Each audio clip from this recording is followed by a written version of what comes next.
Welcome back. Last time we looked at the GLUT1 transporter in red blood cells. What I want to look at now is an example of an antiporter, the erythrocyte anion exchanger. So this is an anion exchanger for bicarbonate and chloride ions in the red blood cell. So let's take a look at that.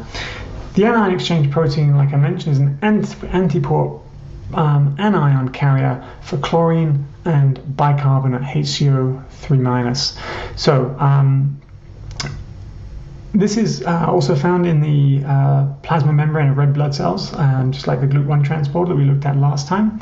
Sometimes this is called the chloride bicarbonate exchanger, and it facilitates the reciprocal exchange of chloride and bicarbonate ions only. It won't move anything else, just bicarbonate and chloride ions.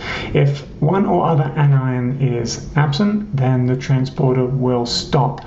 And so the transporter that we see here in purple alternates between two states.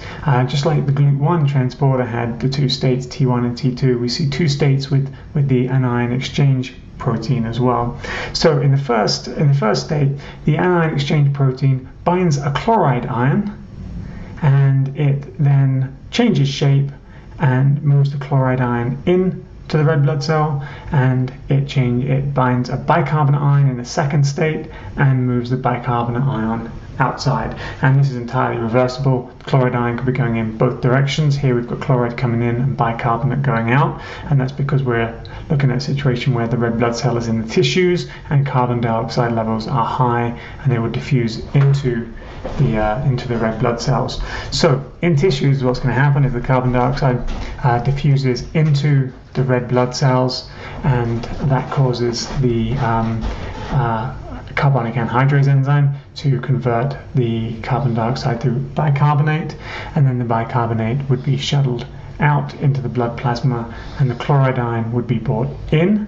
And so the bicarbonate has to wait for the chloride ion to come in, and then the bicarbonate ion leaves. And as the chloride ion comes in, the pH shifts in the red blood cell, and that pH shift is called the chloride shift, and it's responsible for the hemoglobin releasing the oxygen from the heme groups that the four subunits of the hemoglobin multimeric protein binds.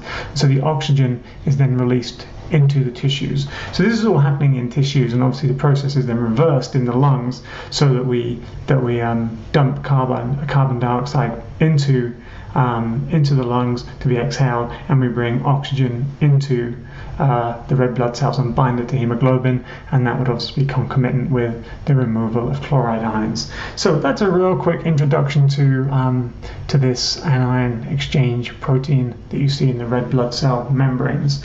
So there's two examples we've looked at of membrane proteins. We've looked at the GLUT1 transporter and a little bit about its kinetics, and now we just finished looking at the anion exchange protein. Next thing we'll take a look at are the aquaporins, which allow the rapid movement of water across membranes. So I'll be back with that in a little bit.